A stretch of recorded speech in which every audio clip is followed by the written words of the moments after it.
नमस्कार, स्वागत है आपका फिफाना हिंदी क्लासेस के यूट्यूब चैनल पर। और इस क्लास में अपन पढ़ रहे थे शिक्षण विधियां, और शिक्षण विधियों में अपनों ने शुरू की थी हिंदी भाषा की शिक्षण विधियां।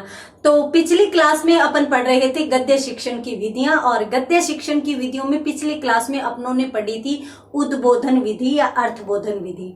उम्मीद करती हूँ वो विधि भी आपको बहुत अच्छे से समझ में आ गई होगी। तो अब अपन पढ़ने जा रहे हैं गद्य शिक्षण की अंतिम विधि। कौन सी? तो चलिए बढ़ते हैं आगे।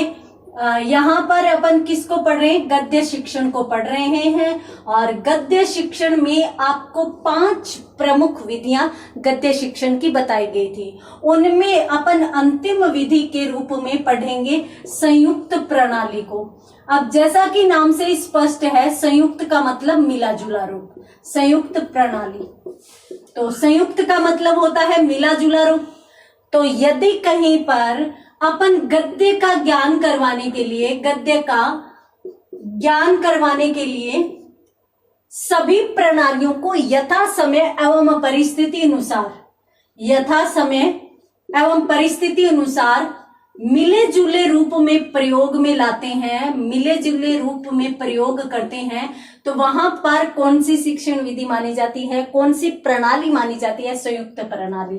अर्थात जब अपन मिले जुले रूप में विधियों का प्रयोग करते हैं आवश्यकता अनुसार, तो वहां पर जहां पर मान लीजिए कि व्याख्यान करने की जरूरत हो, वहां पर अपन व्याख्यान भी कर रहे हैं। जहां पर अभिनय की जरूरत हो, किसी चीज को दिखाने की जरूरत हो, तो अपन वो भी कर रहे हैं, अर्थात उद्बोधन विधि का प्रयोग भी कर रहे हैं। जहां पर प्रश्न करने की जरूरत हो, बालक की मूल्यांकन की आवश्यकता हो, वहां यदि अपन मूल्यांकन भी कर रहे हैं, तो इसका मतलब प्रश्नोत्तरी विधि भी अपन काम में ले रहे हैं। तो इस प्रकार से यदि अपन मिला जुला रूप प्रयोग में लाते हैं, तो उसे अपन क्या कहेंगे? संयुक्त प्रणाली। दूसरी बात देखिए, व्याख्यान और विश्लेषण, व्याख्यान और विश्लेषण बराबर क्या होता है? संयुक्त प्रणाली होती है, प्रणाली होती है। अपन संयुक्त प्रणाली को क्या कह सकते हैं? व्याख्यान। तो व्याख्या विधि आ गई। अब विश्लेषण अपन किसके माध्यम से कर रहे हैं? अपन कठिन शब्दों का अर्थ बताते हुए वाचन के माध्यम से कर रहे हैं। अपन जो चित्र दिखाकर या प्रत्यक्ष पदार्थ दिखाकर या मॉडल द्वारा कर रहे हैं, तो यहां पर बाकी की सारी विधियां आ जाएगी। तो अपन सामान्य रूप में या संक्षिप्त रूप में इतनी सी बात कहेंगे कि व्याख्यान व विश्लेषण दोनों का प्रयोग करना ही क्या कहलाती है? संयुक्त प्रणाली कहलाती है। अब यहाँ पर इनका प्रयोग क्यों किया जाता है? इनका प्रयोग इसलिए किया जाता है कि गद्य शिक्षण इससे रोचक बनता है, आकर्षक बनता है, और इसके साथ साथ प्रभावशाली भी बनता है। देखिए, यहाँ पर यदि अपन इस प्रकार से अनेक जगहों पर अनेक विधियों के माध्यम से बालकों को समझा रहे हैं, तो बालक भी नीरस नहीं होंगे। उनके भी मस्तिष्क में हमेशा कुछ न कुछ चलता रहेगा। उनकी सोच विकसित होती रहेगी कि शायद अब ये चीज आ सकती है, इस प्रकार से वर्णन किया जा सकता है। तो इसलिए इस कहानी में इस प्रणाली में, इस विधि में अपन 3 बातें ध्यान में रखेंगे। कौन कौन सी? तो सबसे पहले तो मैं आपको बता देती हूं, यहां पर गद्य शिक्षण के लिए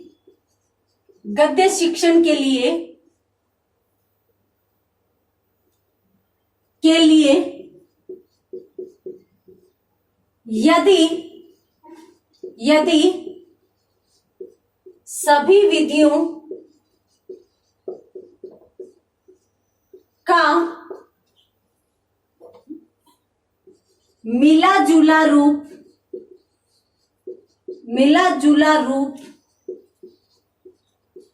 प्रयुक्त किया जाए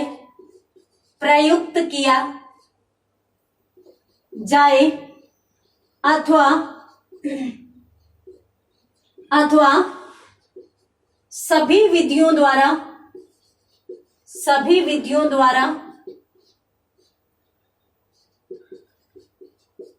गद्य शिक्षण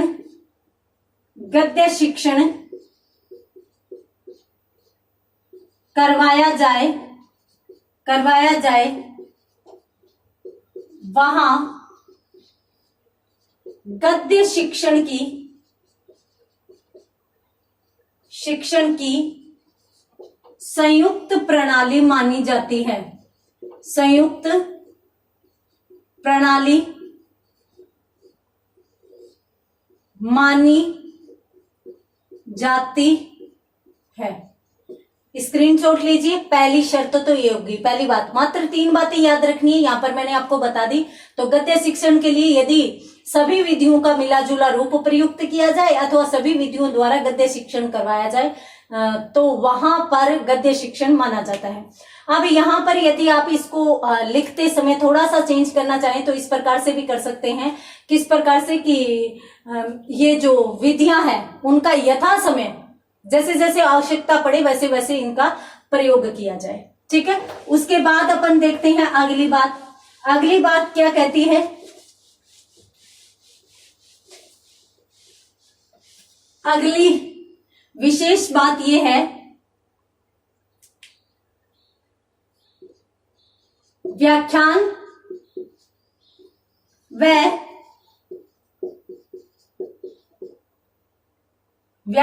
व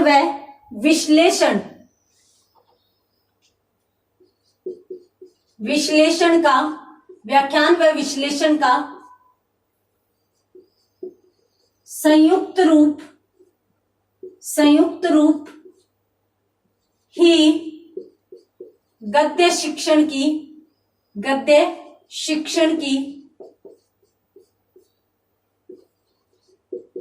संयुक्त प्रणाली है। गद्य शिक्षण की संयुक्त प्रणाली है। व्याख्यान व विश्लेषण का संयुक्त रूप ही क्या है? संयुक्त प्रणाली कहलाती है। ठीक है, अगली बात यदि अपन देखें, इसके द्वारा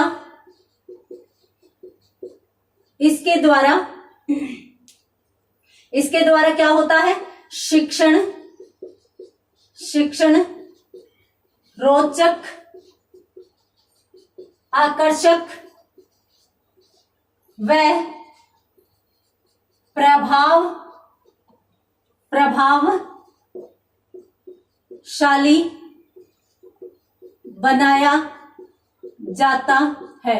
ये लो, मात्र 3 बातें और संयुक्त प्रणाली विधि कंप्लीट। जल्दी से स्क्रीनशॉट लीजिए। उसके बाद अपन बढ़ते हैं अगली शिक्षण विधि या अगली विधा की तरफ।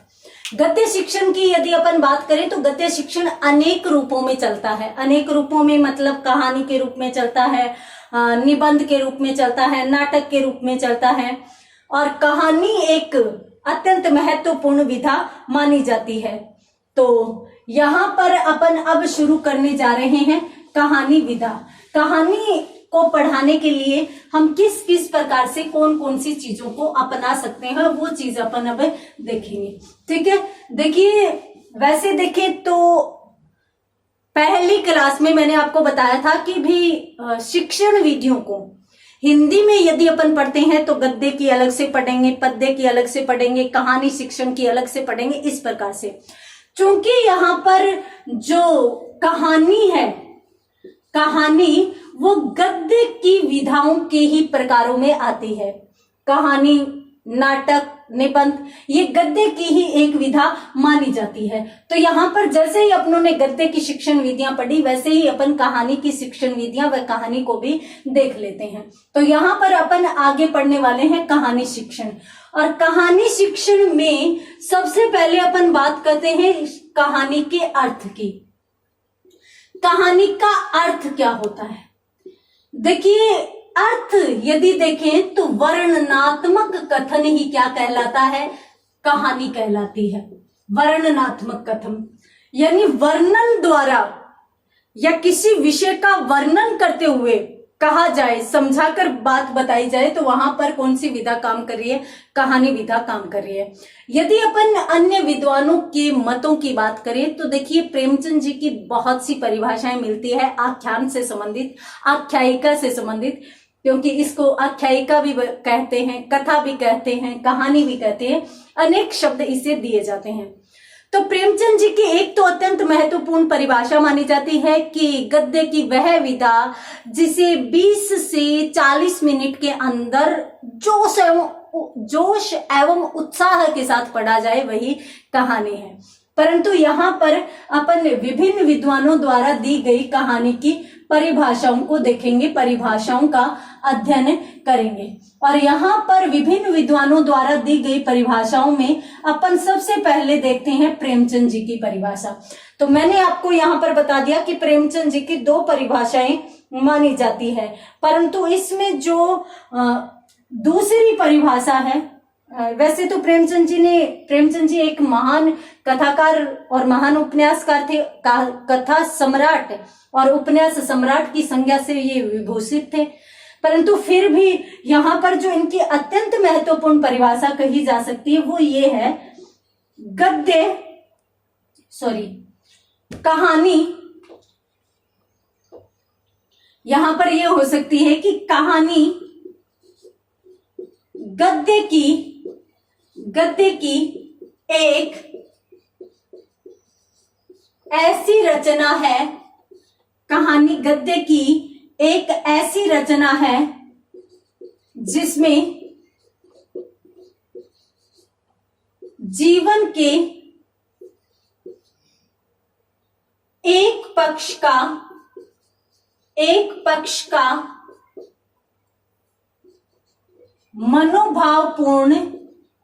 मनोभावपूर्ण चित्रण किया जाता है।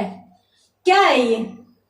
कहानी गद्य की एक ऐसी रचना है, यानी गद्य की ही एक विधा मानी जाती है। गद्य की अनेक विधाएं मानी जाती है, आत्मकथा, जीवनी, रेखा चित्र, संस्मरण, कहानी, नाटक, डायरी, अनेक प्रकार की विधाएं इसमें है, उन्हीं में कहानी एक विधा है। दूसरी बात, जिसमें जीवन के एक पक्ष का, एक व्यक्ति के जीवन जिसका भी अपन वर्णन कर रहे हैं उसके जीवन का एक ही पक्ष चित्रित होगा कहानी में, ऐसे नहीं है कि संपूर्ण जीवन। हाँ, यदि व्यक्ति के जीवन में अपन किसी भी घटना से उसकी शुरुआत करते हैं, परंतु उस व्यक्ति के अंत तक का मतलब है कि उसके जीवन की समाप्ति तक यदि अपन वर्णन करते हैं तो वहां पर वो विधा कहानी नहीं रहेगी, वो उपन्यास बन जाएगी। कहानी किसे कहते हैं? जहां पर जीवन की किसी एक ही पक्ष या एक ही घटना का चित्रण किया जाए, और किस प्रकार से किया जाए? मनोभावपूर्ण, अर्थात पाठक या श्रोता है वो मन व हृदय से लेखक के साथ जुड़ जाए, इतना रुचिकर वर्णन किया जाएगा, इतना हृदय से लेखक है वो यहाँ पर लिखेगा। तो स्क्रीनशॉट लीजिए, उसके बाद अपन और रुचिकर परिभाषाएं देखते हैं। यहाँ पर अपनों ने प्रेमचंद जी की परिभाषा देखी, और यदि अपन पाश्चात्य विद्वानों की भी परिभाषा देखें तो अत्यंत महत्वपूर्ण उनकी भी परिभाषाएं मानी जाती हैं। तो उन्होंने क्या कहा है, यहां पर प्रेमचंद जी के बाद अपन बात करते हैं प्लेटो की। प्रेमचंद जी द्वारा दी गई परिभाषा अत्यंत महत्वपूर्ण है क्योंकि ये कथा सम्राट थे। उसके बाद अपन बात करते हैं प्लेटो। तो प्लेटो के अनुसार, प्लेटो ने क्या कहा है कहानी के बारे में? इन्होंने कहा है कि कहानी एक गद्यमय आख्यान है, गद्यमय आख्यान है, शरीर के लिए भोजन तथा व्यायाम आवश्यक है।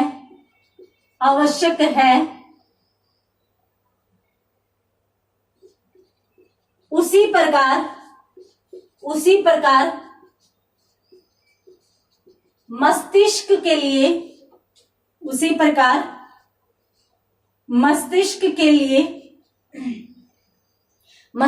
लिए क्या आवश्यक है?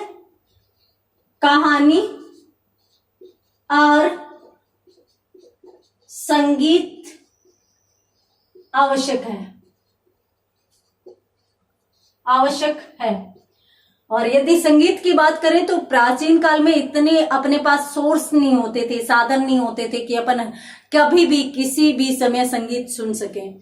मोबाइल का विकास है वो अगर अपन देखें तो इन्हीं 10-15 सालों में अधिक हुआ है। तो पहले की यदि बात करें तो रेडियो इसका माध्यम होता था और रेडियो में समय होता था। तब मनोरंजन का क्या साधन रहता था, लोग बाग है वो कहानियां पढ़ते थे मनोरंजन के लिए। और यहां तक कि ऐसा भी देखा गया है आज भी यदि अपन देखें तो लोग ट्रैवल करते हैं तो बुक्स लेकर जाते हैं और बुक्स लेकर बैठते हैं, वो ट्रैवल करते करते साथ साथ पढ़ते रहते हैं। तो इसलिए कहानी एक मनोरंजन का साधन है, साथ साथ ये हमें एक नई ऊर्जा प्रदान करती है, उसी प्रकार से ऊर्जा प्रदान करती है जिस प्रकार से शरीर को भोजन ऊर्जा प्रदान करता है, व्यायाम शरीर को ऊर्जा प्रदान करता है, उसी प्रकार से हमारे मस्तिष्क को कहानी और संगीत ऊर्जा प्रदान करते हैं। तो यहाँ पर इन्होंने कहा है कि कहानी एक गद्य में रचना है, अर्थात ये एक गद्य की रचना है जिसमें शरीर के भोजन तथा व्यायाम आवश्यक है, उसी प्रकार मस्तिष्क के लिए कहानी और संगीत आवश्यक है। ये बात किसने कही है, प्लेटो महोदय ने कही है। जल्दी से स्क्रीनशॉट लीजिए, उसके बाद अपन बढ़ते हैं अगली परिभाषा की तरफ। और अगली परिभाषा में यदि अपन देखें तो अपन परिभाषा देखेंगे अज्ञेय जी द्वारा। अब अज्ञेय जी ने कहानी विधा के बारे में क्या कहा है वो चीज देखते हैं। अज्ञेय जी लिखते हैं,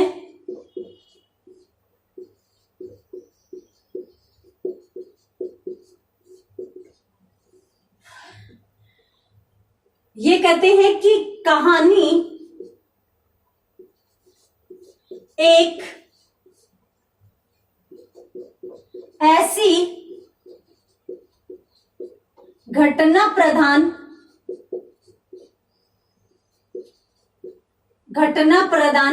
रचना है जिसमें मानसिक द्वंद्व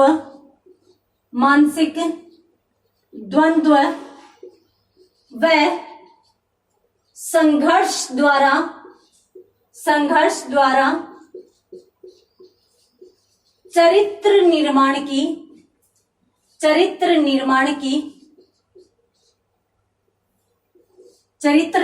की शिक्षा दी जाती है।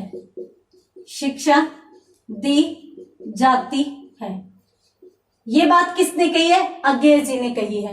तो अज्ञेय जी क्या कहते हैं कि कहानी एक ऐसी घटना प्रधान, यानी किसी विशेष घटना का चित्रण किया जाएगा।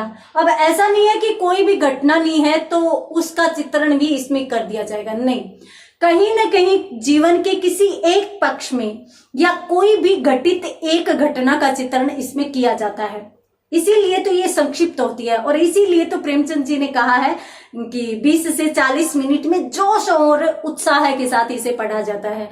तो ये छोटी सी होती है, 20 से 40 मिनट में आनंद प्रदान करती है, मनोरंजन करती है, साथ ही साथ जो विषय या जिस शीर्षक को लेकर अपन चले हैं उसका सार भी अपने को 20 व 40 मिनट में मिल जाता है। 20 से 30 मिनट में भी मिल जाता है, 40 मिनट में भी मिल जाता है। तो 20 से 40 मिनट के अंदर, या फिर मैं यूं कहूं कि मात्र 40 मिनट के अंदर अपने को एक ऐसी ऊर्जा मिलती है, एक ऐसा उत्साह मिलता है जो शायद अन्य किसी भी विधा के द्वारा नहीं दिया जाता।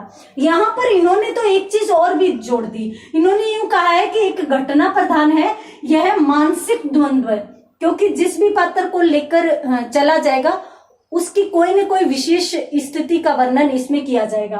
तो उसका मानसिक द्वंद्व और संघर्ष जो वो अपने मस्तिष्क के साथ संघर्ष कर रहा है, उसके द्वारा क्या होता है, चरित्र निर्माण की शिक्षा दी जाती है।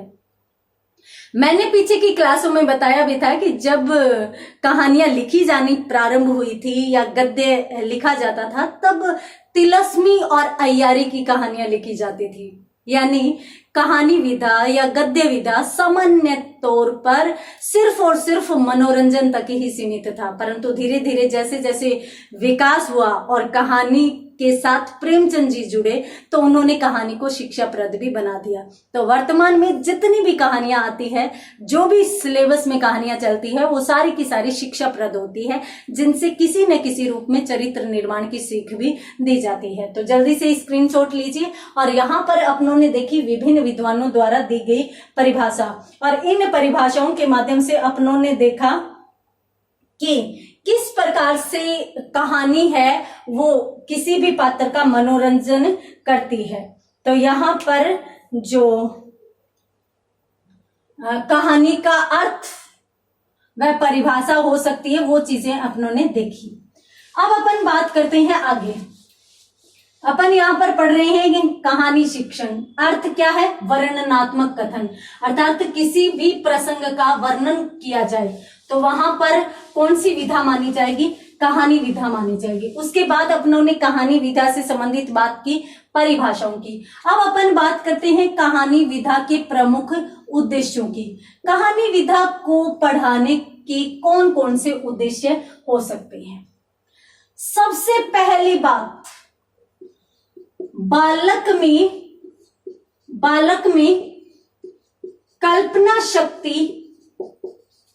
शक्ति जागृत करना, पहली और अत्यंत महत्वपूर्ण बात।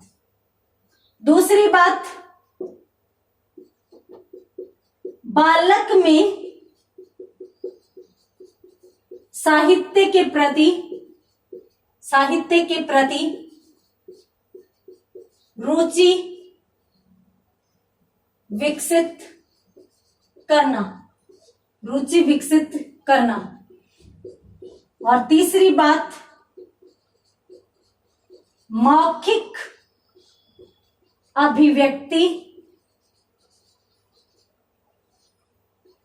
कौशल का विकास करना। एक बार अपन इनको देखते हैं, ये क्या कहते हैं।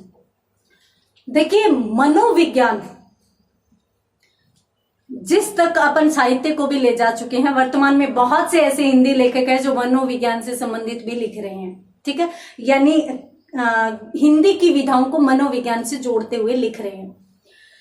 अब मनोविज्ञान क्या कहता है? मनोविज्ञान यूं कहता है कि बालक को कहानियां सुनाइए, जैसे प्राचीन काल में दादी नानी कहानी सुनाती थी ना, वैसे ही कि बालक को ज्यादा से ज्यादा कहानियां सुनाइए और लंबी लंबी कहानियां सुनाइए, बड़ी बड़ी कहानियां। ऐसे नहीं कि आपने कहानी शुरू की 5 मिनट में कहानी समाप्त, नहीं। उसमें तो यूं होगा कि बालक ने जैसे ही समझना और कल्पना करना शुरू किया, वैसे ही कहानी का निष्कर्ष आपके सामने आ जाता है। वैसे नहीं, कहानी ऐसी होनी चाहिए कि जो बहुत लंबी हो, तो बालक है वो सुनता सुनता कल्पना शक्ति में या कल्पना क्षेत्र में, कल्पना संसार में विचरण करने लगेगा।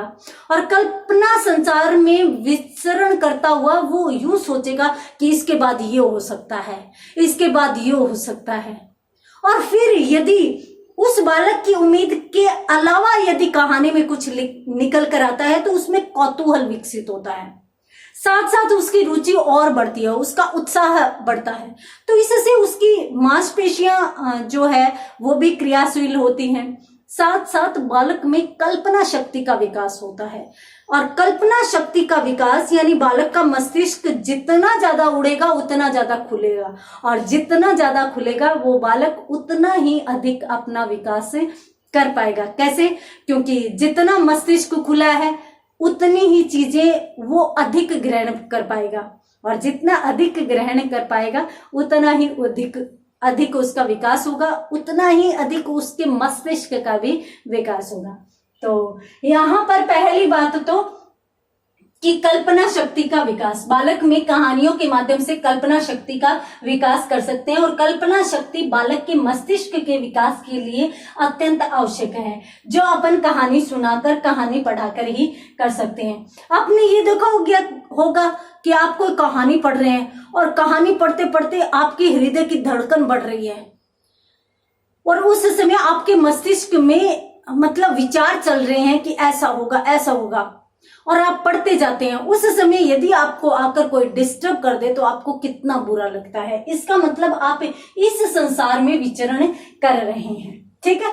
दूसरी बात, बालक में साहित्य के प्रति रुचि।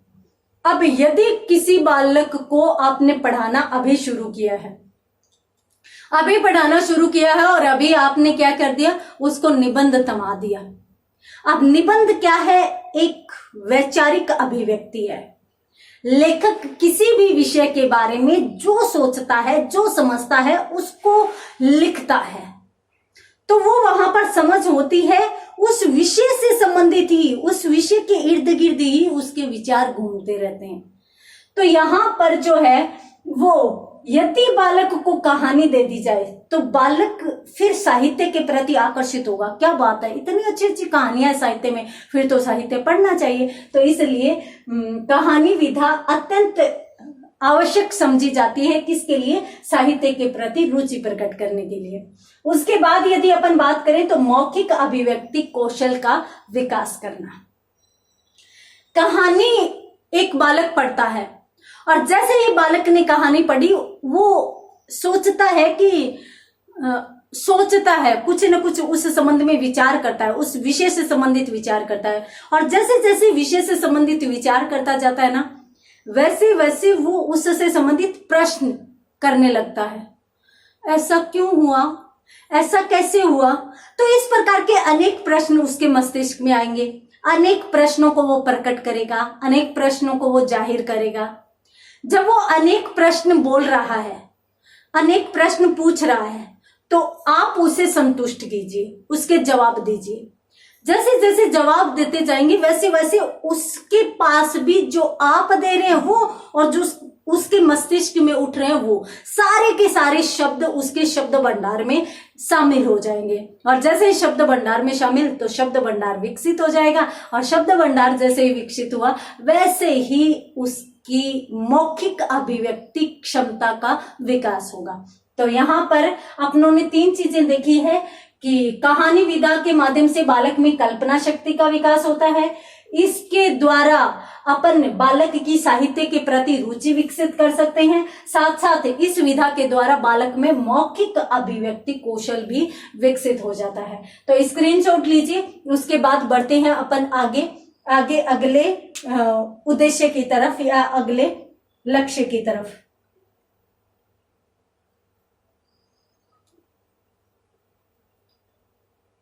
हाँ, ठीक है। अब यहां पर और कौन सा उद्देश्य कहा जा सकता है।